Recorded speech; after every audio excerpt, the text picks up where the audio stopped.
Hello friends, আজ আমি আরেকখানা video discuss করব ডিটেলসে যে ইন্স্যুরেন্স ইনস্টিটিউট অফ ইন্ডিয়ার যে সিলেবাসটা আছে IC38 পরীক্ষার কর্পোরেট এজেন্টসদের যে ইন্স্যুরেন্স এজেন্টসদের পরীক্ষাগুলো হয় সেই সংক্রান্ত ব্যাপারে আমি আজকে ডিসকাস করব।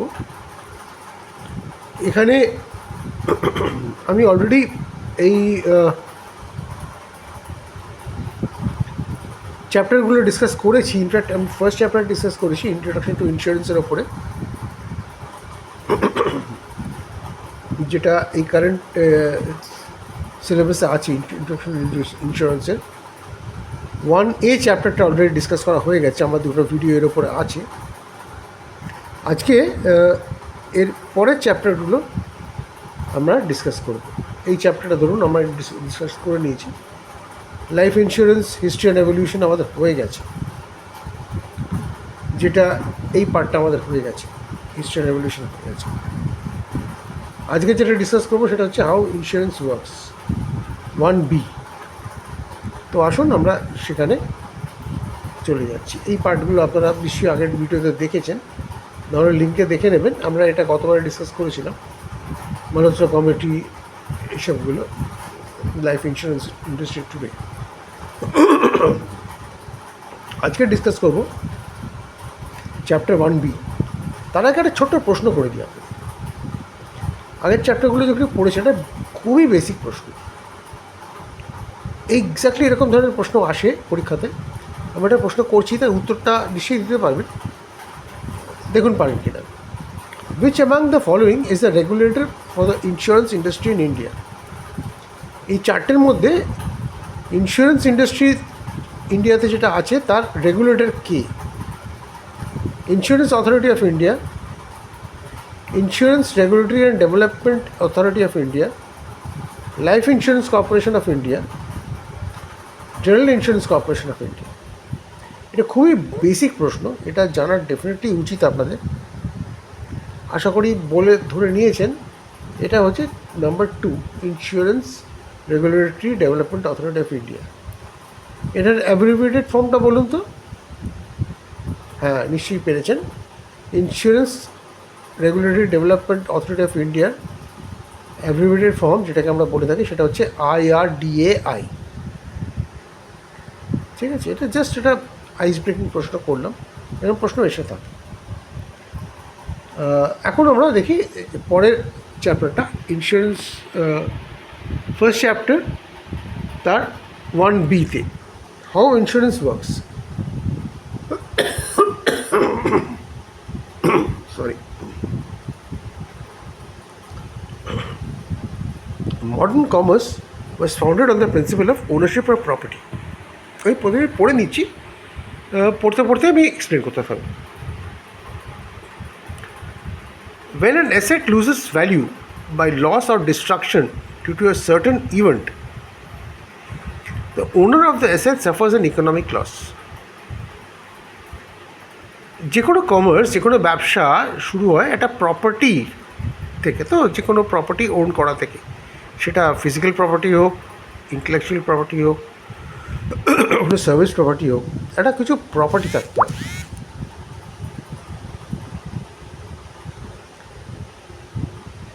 When an asset loses value by loss or destruction due to a certain event, the owner of the asset suffers an economic loss. যে কোনো অ্যাসেট যদি কোনো তার ভ্যালুটাকে লুজ করে, যে কোনো হারিয়ে যায় কিংবা ডিস্ট্রয় হয়ে যায় কোনো একটা ঘটনার জন্যে, তার যে ওনার, যে ব্যবসাদার, তা সে কিন্তু ইকোনমিক লস ফেস করে। However, if a common fund is created which is made up of small contributions from many such owners of similar assets, this amount could be used to compensate the loss suffered by the unfortunate few. ধরুন আপনি একটা ব্যবসা করছেন, তাতে কিছুটা loss হলো, আপনার কোনো ইন্স্যুরেন্স করা নেই, তাহলে সেই লসের টাকাটা, ধরুন একটা আগুন লেগে গেল কিংবা ড্যামেজ হয়ে গেল কিংবা অ্যাক্সিডেন্ট হয়ে গেল, একটা গাড়িতেই অ্যাক্সিডেন্ট হয়ে গেল, সে গাড়িটাই আপনার ড্যামেজ হয়ে গেল, তো সেটার টাকাটা তো আপনাকে দিতে হবে পুরোটা।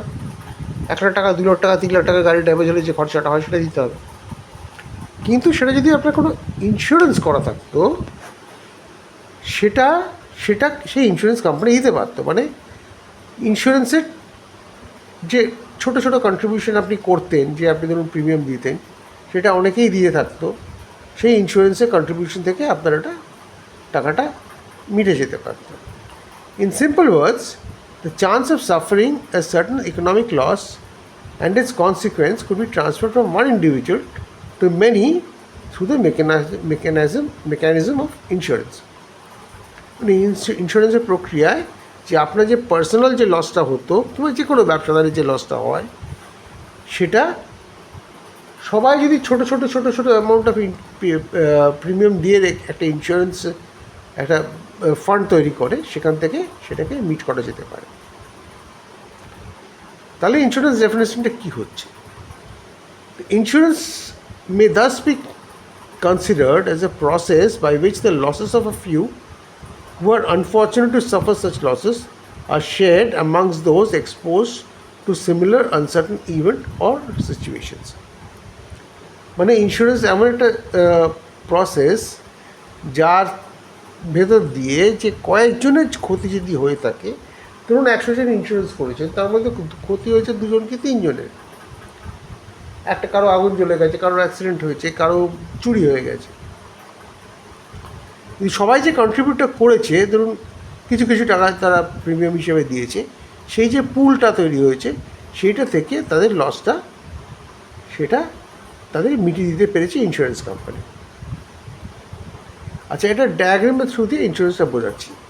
আচ্ছা, এটা যেটা বোঝাচ্ছি আপনাদের, সেটা হচ্ছে কিন্তু ওই যে ইন্স্যুরেন্স যে ইনস্টিটিউটে অফ ইন্ডিয়াতে আছে তারই যে সিলেবাসটা, সেই এই বইটা থেকেই পড়ছি, কিন্তু আমি পড়ে পড়ে ডিটেলসে আলোচনা করছি।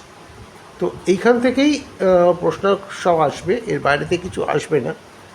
তো আপনারা যে প্রশ্নগুলো পাবেন, যদি একবার এটা পড়া থাকে কিংবা শোনা থাকে, যেরকম ভিডিওতে আমি পড়ছি আপনারা শুনছেন, তাহলে কিন্তু এখান থেকে প্রশ্নগুলো আনসার করতে সুবিধা হবে। সেরকম বলে ব্যাক করে করে দেখেও নিতে পারেন। এই পুরো চ্যাপ্টার বাই চ্যাপ্টার আমি এই ভিডিওগুলোতে দেখাবো। নাও ডায়াগ্রাম 2তে এটা বইতেই আছে যে হাউ ইন্স্যুরেন্স ওয়ার্কস। এটা দেখুন, এই প্রথমটা হচ্ছে প্রথম পার্টটা যেটা দেখছেন, এই পার্টটা হাউস ওনার। ধরুন একটা বিল্ডিং আছে, এই বিল্ডিংটা আছে, এটা একটা ইন্স্যুরেন্স কোম্পানি, আর এইগুলো ছোটো ছোটো ছোটো ছোটো হাউস ওনার্স। এর একটা হাউস ওনার্স, এটা একটা হাউস ওনার্স, এটা একটা হাউস ওনার্স। এরা সবাই প্রিমিয়াম দিচ্ছে। কাকে দিচ্ছে না? এই ইন্স্যুরেন্স কোম্পানিকে দিচ্ছে। আচ্ছা, এবারে এই হাউস ওনার্সদের মধ্যে থেকে দুটো বাড়িতে আগুন লেগে গেল। এখন যে ধরুন এই টাকাগুলো দিয়েছেন, কয়েক মাস ধরে দিয়েছেন, কয়েক বছর ধরে দিয়েছেন, সেই যে বাড়ির টাকাটা লস হয়ে গেল, এর ধরুন 3 লাখ টাকা খরচা হয়েছে, এর ধরুন 10 লাখ টাকা খরচা হয়েছে, সেই টাকাগুলো কিন্তু এই ইন্স্যুরেন্স কোম্পানি প্রিমিয়াম দিয়ে সেই যে প্রিমিয়ামটা পেয়েছেন সেইখান থেকে ক্লেমটা সেটেল করে দেবে। বুঝতে পেরেছেন? এরকমভাবে ইন্স্যুরেন্সটা কাজ করে।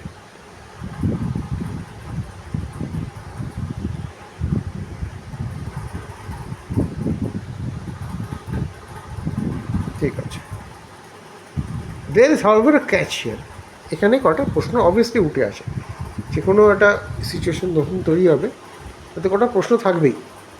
প্রথম প্রশ্ন হচ্ছে, would people agree to part with their hard earned money to create such a common fund?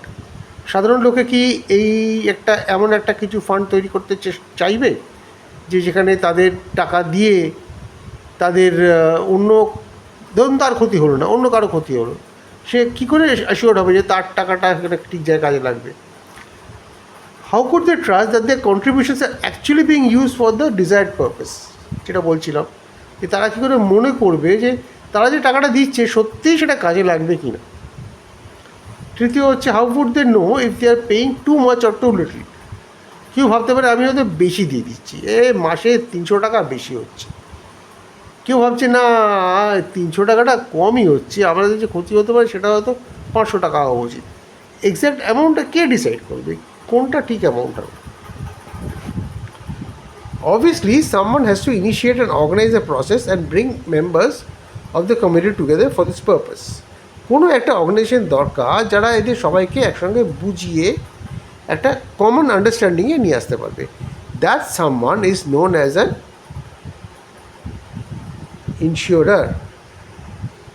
ইনশিওরার।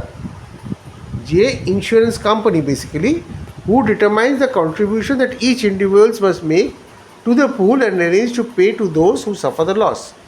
এই ইন্স্যুরেন্স কোম্পানি ডিসাইড করবে যে প্রত্যেক ইন্ডিভিজুয়াল কত টাকা করে দেবে, কতখানি অ্যামাউন্ট করে দেবে, যাতে এই লসটা কাভার হতে পারে।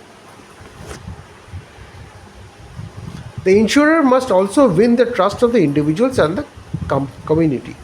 এই ইন্স্যুরারকে কিন্তু এই সবাই বিশ্বাসটা অর্জন করতে হবে। কোন ধরুন যে ইন্স্যুরেন্স কোম্পানিটা করছে তারা যে টাকাটা সত্যি খরচা করবে কি করবে না সেটা বিশ্বাসযোগ্য হতে হবে, তো সেই ইন্স্যুরেন্স কোম্পানিকে সেরকম বিশ্বাসযোগ্য কোম্পানিটা হতে হবে। এখন দেখি how insurance works.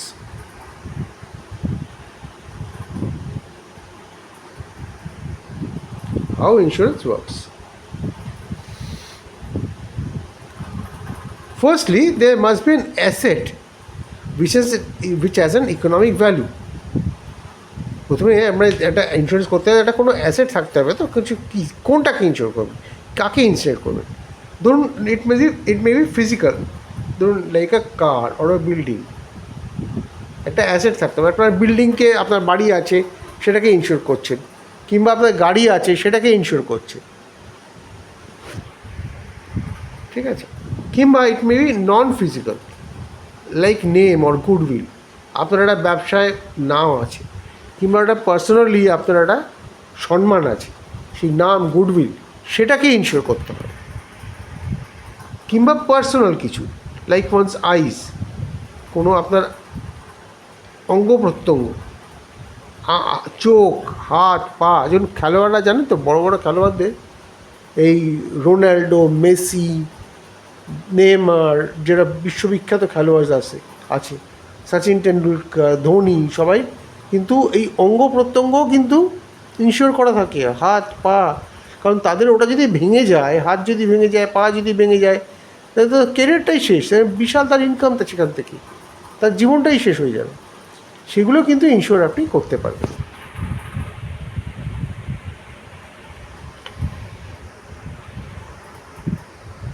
The asset may lose its value if certain event happens. এই যে ধরুন অ্যাসেটটা, আপনার গাড়ি যদি কিছু আগুন লেগে গেল, বাড়িতে আগুন লেগে গেল, তো অ্যাসেটটা তো শেষ হয়ে গেল। কিংবা আপনার নামে একটা কিছু কলঙ্ক হলো, সেটা তো পুরো অ্যাসেটটা পুরো নষ্ট হয়ে গেল। কিংবা ব্যবসার নামটা ডুবে গেল, সেটা তো একটা ক্ষতি হয়ে গেল। কিংবা আপনি হয়তো ভালো ক্রিকেট খেলেন, আপনার পাই ভেঙে গেল, ফুটবল খেলেন, তা আপনার পা ভেঙে গেছে, আপনার বড় চোট লেগেছে, চোখ ড্যামেজ হয়ে গেছে, তাহলে তো পুরো আপনার জীবনটাই ক্ষতি হয়ে যাবে। The asset may lose its value if a certain event happens. This chance of loss is known as risk. এইটা প্রশ্ন, রিস্ক কাকে বলে, এগুলো 3-4টে প্রশ্ন আসতে পারে, অপশানস আসতে পারে।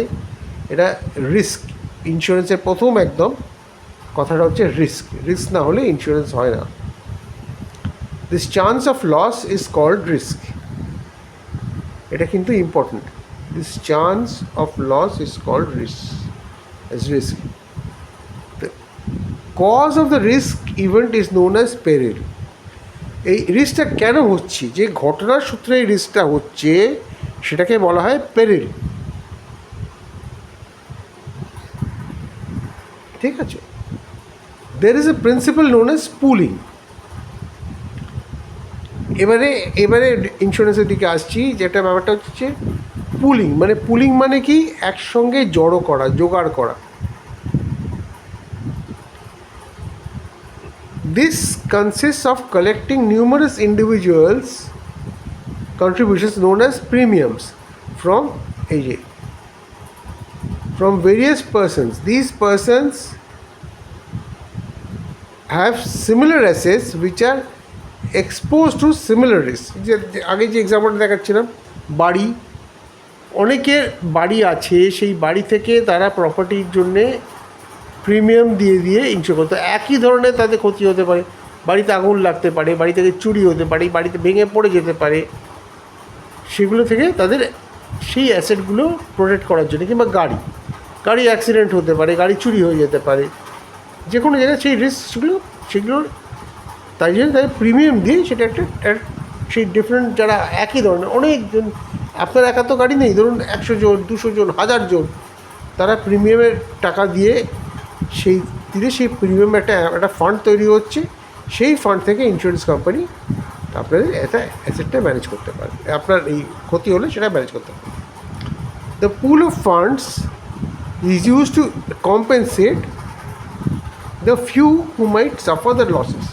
দেখুন, একসঙ্গে 100 জন 1000 জন 10,000 জন টাকা দিচ্ছেন, কিন্তু অ্যাক্সিডেন্ট তো সবাই একসঙ্গে হচ্ছে না, 1 জন 5 জন কেউ 10 জনের হবে। এবার 10,000 জনের টাকা থেকে যদি 10 জনের টাকা যদি আপনার কিছু কিছু করেও দেয়, সেই টাকাটা 2 জন 3 জনের কাজে লেগে যাবে। সেইটাকে হচ্ছে the pool of funds is use to compensate the few who might suffer the losses as caused by a peril. কোনো একটা অঘটন ঘটলে সেই টাকাটা যেটা জমেছে সেটাকে সলভ করা হবে, সে টাকাটা মেটানো হবে।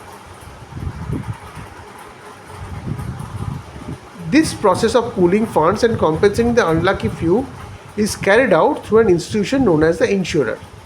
এই যে টাকাগুলো যে জমা করে যারা এই টাকাটা আপনাদের কোনো যাদের ক্ষতি হয়ে তার টাকাটা দিয়ে দেবে, তারা কারা করে, সেই ইনস্টিটিউশন নাম হচ্ছে ইন্স্যুরার, মানে ইন্স্যুরেন্স কোম্পানি। তারা কোনো কোম্পানি একটা টিমকে, একটা সংগঠনকে তাদের অর্গানাইজ করতে হবে, যে টাকাটা জোগাড় করে টাকাটা যাদের ক্ষতি হবে তাদের টাকাটা দেওয়া, তাদের বলা হয় ইন্স্যুরার, মানে ইন্স্যুরেন্স কোম্পানি। এইবার the insurer enters into an insurance contract with each person who seeks to participate in this scheme. Such a participant is known as insured. এবারে ইন্স্যুরার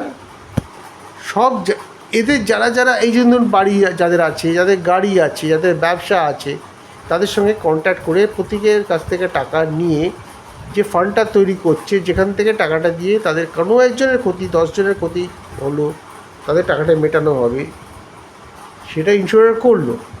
তাহলে যারা পার্টিসিপেট করছে তাদের কি বলা হয়, তাদের বলা হয় ইন্স্যুরড, মানে আপনি যারা ইন্স্যুরেন্স কোম্পানিতে টাকা দিই।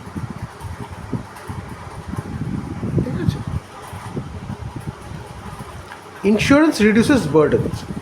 The burden of risk refers to the cost, losses and disabilities one has to bear as a result of being exposed to a given loss, situation or event. যে আপনার যে বার্ডেনটা হচ্ছে, যে ধরুন আপনার ইন্স্যুরেন্স নেই, তাহলে আপনার ধরুন একটা অসুখ করলো, কিংবা আপনার গাড়ি চুরি হয়ে গেল, বাড়িতে আগুন লাগলো, তার টাকাটা তো পুরো আপনাকে দিতে হবে। সেই যে বার্ডেনটা রিস্ক যেটা কভার করছে সেটাকে বলে burden of risk refers to the cost, যে কস্টগুলো হচ্ছে, ক্ষতিটা হচ্ছে, লসটা হচ্ছে, ডিসেবিলিটি, ধরুন আপনার পা ভেঙে গেল, সেটাকে হচ্ছে বার্ডেন বলা হয়েছে। আচ্ছা, এবারে এই একটা এক্সাম্পল দেখা দিয়ে বোঝানো হচ্ছে risk burden that one carries. কী বার্ডেন হতে পারে, কিরকম বার্ডেন হতে পারে? বার্ডেন হতে পারে 2 রকম, প্রাইমারি আর secondary.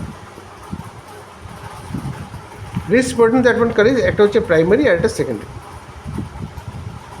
There are 2 types of risk burdens, একটা হচ্ছে প্রাইমারি আর একটা সেকেন্ডারি। প্রাইমারি বার্ডেন অফ রিস্কটা কী? প্রাইমারি বার্ডেন রিস্ক হচ্ছে, primary burden of risk consist of losses that actually suffered by house holds.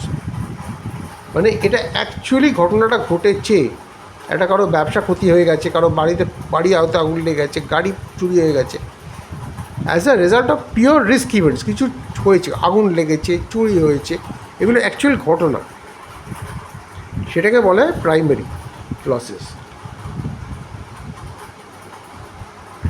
এইগুলো সাধারণত দিজ আর মেজারেবল, মানে আপনি বুঝতে পারবেন যে কত টাকার ক্ষতি হয়েছে।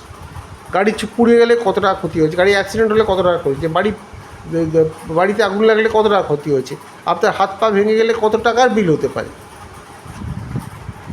একটা এক্সাম্পল দিয়ে বোঝাচ্ছি। When a factory gets destroyed by fire, the actual value of goods damaged or destroyed can be estimated and the compensation can be paid by the one who suffers such loss. ধরুন আপনার একটা ফ্যাক্টরিতে আগুন লেগে গেছে, এবার 10 লক্ষ টাকা, 20 লক্ষ টাকা, 25 লক্ষ টাকা আপনি ক্ষতি ক্যালকুলেট করতে পারবেন, কত টাকার জিনিসপত্র নষ্ট হয়েছে, সেটা এক্স্যাক্টলি এইগুলো মেজার করতে পারবেন কত টাকা ক্ষতি হয়েছে। If an individual undergoes a heart surgery, the medical cost of the same is known as compensated.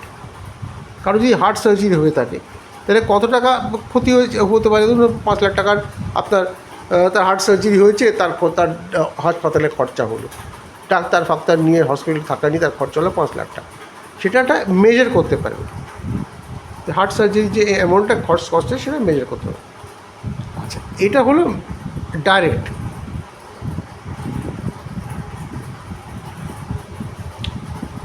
এছাড়া কিছু ইনডাইরেক্ট লসেসও আছে। ধরুন fire May interrupt between business operations and lead to loss of profits, which also can be estimated and the compensation can be paid to the one who suffers such a loss. ধরুন একটা আগুন লেগেছে, একটা তো property damage হয়েছে, আপনার মালপত্র যেগুলো ড্যামেজ হয়েছে। আচ্ছা, মালপত্র ড্যামেজটা হওয়ার জন্যে যে ব্যবসা হতে পারতো সেই ব্যবসাটা হলো না, আপনার কিছু অর্ডার ছিল সেটা ক্যান্সেল হয়ে গেল, কিংবা সেটা সাপ্লাই করতে পারলেন না, তাহলে সেইটা সাপ্লাই হলে আপনার কত টাকা প্রফিট হতো। ধরুন আপনার মালপত্র ড্যামেজ হয়েছে 10 লাখ টাকা, সেটা সাপ্লাই করলে আপনার লাভ হতো 1 লাখ টাকা, সেই 10 লাখ টাকাটা তো লস হলোই, প্লাস 1 লাখ টাকা আপনার যে প্রফিট হতো সেটাও লস হলো। সেটা হচ্ছে ইনডাইরেক্ট লসেস। এই যে ইনডাইরেক্ট লসটা কী হলো যে 1 লাখ টাকা যে প্রফিট হতো, 10 লাখ টাকা তো ডাইরেক্ট লস হলো। এখন 1 লাখ টাকা যে ইনডাইরেক্ট লস হলো সেটাও আপনি হিসেব করতে পারবেন। সেটা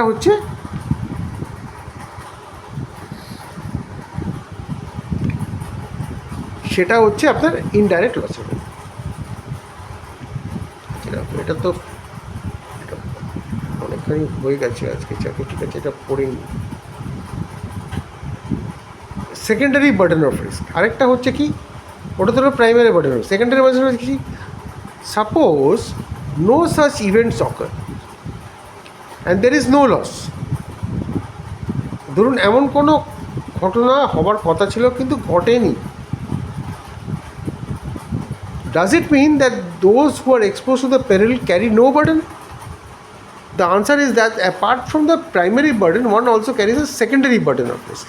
আগেগুলো তো ক্ষতি হলো, ধরুন আপনার জিনিসপত্র নষ্ট হলো, কিংবা সেই ব্যবসাটা হতে পারতো তার জন্য ব্যবসার ক্ষতি হলো, সেগুলো তো প্রাইমারি বার্ডেনে চলে গেল। এমনও হতে পারে যে ব্যবসার জন্য আপনি হয়তো হতে পারে কিন্তু হয়নি, আগুন লাগেনি, ব্যবসার লস হয়নি, কোনো চুরিচামারি হয়নি, কিন্তু হতে পারতো, সেটা হচ্ছে সেকেন্ডারি বার্ডেন। মানে ব্যাপারটা হচ্ছে যে সেকেন্ডারি বার্ডেনটা যদি বোঝাতে চাই তাহলে বোঝাতে হবে secondary burden of risk consists of costs and strains one has to bear merely from the fact that one is exposed to such a loss. Even the said event does not occur, these burdens have to still be borne. মানে ধরুন আপনার একটা হতে পারতো কিন্তু হয়নি, তাহলে আপনার লস কিসে? তাহলে আপনার লস এটাতে যে let us understand এটা কিসে বোঝায়, কী করে বুঝতে পারি। Firstly, there is physical and mental strain by fear and anxiety. আপনি চিন্তা করছেন ব্যবসার ক্ষতি হবে, সেটা তো একটা অ্যাংজাইটি, একটা ভয়, দ্যাট ইজ আ লস। একটা অ্যাংজাইটি একজন লোকের, সাধারণ লোকের একটা এমন হতে পারে, কারোর যদি হার্টের প্রবলেম থাকে তার ক্ষেত্রে বেশি হতে পারে, তার হাইপারটেনশন থাকলে তার বেশি হতে পারে। আপনি ব্যবসা করতে নেমেছেন, অনেকগুলো টাকা ইনভেস্ট করে বসে আছেন, কোটি টাকা ইনভেস্ট করে বসে আছেন, কী হতে পারে সেই ভয়ের তো একটা ফিজিক্যাল, সেটাও একটা লস হতে পারে, সেটাও একটা স্ট্রেন হতে পারে। তাছাড়া secondly, when one is uncertain about whether a loss would occur or not, the prudent thing would be to set aside a reserve fund to meet such an eventuality. There is a cost involved in keeping such a fund. For instance, such funds may be held in liquid form and yield low Returns. এবার দেখুন, এই যে ব্যবসায় ক্ষতি হতে পারে ভেবে, ধরুন আপনি ইন্স্যুরেন্স করেন, আপনার ব্যবসা ক্ষতি হতে পারে, আপনার 10 কোটি টাকার ব্যবসা আছে, আপনি 1 কোটি টাকা রেখে দিয়েছেন, যদি কোনো ক্ষতি হয় সেই টাকাটা আপনি রেখে দিয়েছেন, সেটা কোনো ইনভেস্ট কোথাও কিছু করেননি, সেটা রেখে দিয়েছেন যে যদি ক্ষতি হয় তখন সেই টাকা থেকে সেটা মিট করবে, কিন্তু সেটা ইন্টারেস্ট গেইন করছে না, সেটা ব্যবসাতেও কাজে লাগছে না, সেই 1 কোটি টাকাটা কিন্তু আপনার লস যাচ্ছে, ফালতু পড়ে আছে, ব্যাংকের সেভিংস অ্যাকাউন্টে পড়ে আছে। আচ্ছা, এইবারে এই যদি না করে এটা যদি ইন্স্যুরেন্স কোম্পানিকে দিয়ে দেন, তাহলে আপনার কোনো হেডেক নেই, কোনো চিন্তা নেই। এইবারে by transferring the risk to insurer আপনি আনন্দে ব্যবসা করতে পারেন, ঠান্ডা মাথার কোনো চিন্তা না করে, যে এই সব কারণেই ইন্স্যুরেন্সকে প্রয়োজন আছে, যে আপনি তার টেনশন মুক্ত হয়ে ব্যবসা করতে পারেন।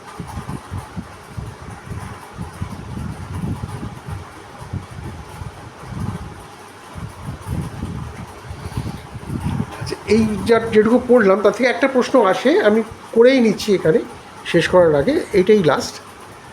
Which among the following is a secondary burden of risk? Secondary burden of রিস্কটা কোনটা? 4টে প্রশ্ন, এরমভাবেই 4টে প্রশ্ন কিন্তু আসবে ABCD করে। Business interruption cost, goods damage cost, মানে বিজনেস বন্ধ হয়ে যাচ্ছে তার ক্ষতি, না মাল নষ্ট হয়ে যাওয়ার ক্ষতি, না setting aside reserves as a provision for meeting potential losses in the future, hospitalisation cost as a result of heart attack. 3 নম্বরটা হচ্ছে সেটিং, কিছু টাকা সরিয়ে রাখলেন যেটা লস হতে পারে সেই জন্যে। আমি বারবার প্রশ্ন করছি সেকেন্ডারি বার্ডেন রিস্ক কাকে বলে সেটা নিয়ে। Hospitalisation cost as a result of heart attack, এখানে আমরা 3 নম্বরটাকে দেব। Setting aside reserves for provision, এটা হচ্ছে সেকেন্ডারি বার্ডেন অফ রিস্ক। কিছু টাকা সরিয়ে রেখেছেন, যে লসটা ক্ষতি হতে পারে সেইটা মেটাবার জন্য, সেইটা হচ্ছে সেকেন্ডারি বার্ডেন অফ রিস্ক। আচ্ছা, আজ এই পর্যন্তই, অনেক বড় ভিডিও হয়ে গেছে। আপনারা আমার অন্যান্য ভিডিও দেখে নেবেন, আমার অন্যান্য অনেক ভিডিও আছে যাতে আমি কোয়েশ্চেন অ্যান্সার ডিসকাস করেছি, যাতে শর্ট নোটস ডিসকাস করা আছে, যাতে কনসেপ্টস ক্লিয়ার করাবার ভিডিও করা আছে, এমনকি এমনও ভিডিও আছে যেখানে আছে যে আপনি যদি পড়াশোনা না করার সময় পান, শর্টকাটে কী করে দেবেন সেটাও আছে, সেগুলো দেখবেন। বেস্ট হচ্ছে আপনারা যদি এই চ্যাপ্টারগুলো একবার ডিটেলে পড়ে নেন কিংবা শুনে নেন, আমি যে আলোচনা করছি চ্যাপ্টার বাই চ্যাপ্টার, সেগুলো যদি শুনেও নেন তাহলে কিন্তু আপনাদের ভিডিওগুলো চ্যাপ্টারটা পুরো পড়া যাবে। এটা আমি সিলেবাস দিয়ে পড়াচ্ছি, তাহলে আপনাদের বুঝতে সুবিধা হবে। তো ভালো লাগলে লাইক দেবেন, শেয়ার করবেন, আর সাবস্ক্রাইব না করে থাকলে ডেফিনেটলি সাবস্ক্রাইব করে নেবেন। আমার অনেক ভিডিও আছে, আপনি নোটিফিকেশন বেল আইকনটা প্রেস করে দেবেন, তাহলে নোটিফিকেশন পেয়ে যাবেন যখন নতুন নতুন ভিডিও আসবে। আমার এই সংক্রান্ত IC38 এই IRDA এজেন্টস এক্সামিনেশনের উপর অনেক ভিডিও আছে, সেগুলো আপনি দেখে নিতে পারবেন।